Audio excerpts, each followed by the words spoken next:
Binalaan ni Senador Risa Hontiveros ang pamunuan ng Philippine National Police na kung hindi nila seryosoin ang paghanap at pag-aresto kay Pastor Apollo Kibuloy ng Kingdom of Jesus Christ, ay baka maunahan sila ng mga US authorities.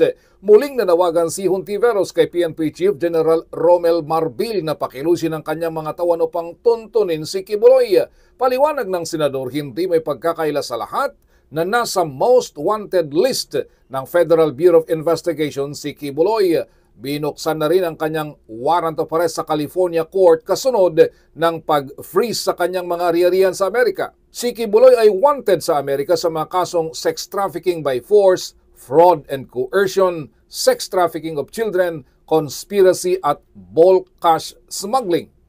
Kaya't maaring mag-request ng extradition ng Amerika upang huliin at dalhin doon si Kibuloy upang harapin ang kanyang mga kaso. Wag naman sana na mahuli yung ating Philippine National Police sa kung at kailan mag-extradition request ang Estados Unidos dahil doon humaharap si Kibuloy sa 6 na mabibigat din na mga kaso na nabuksan na yung warrant doon sa California Court.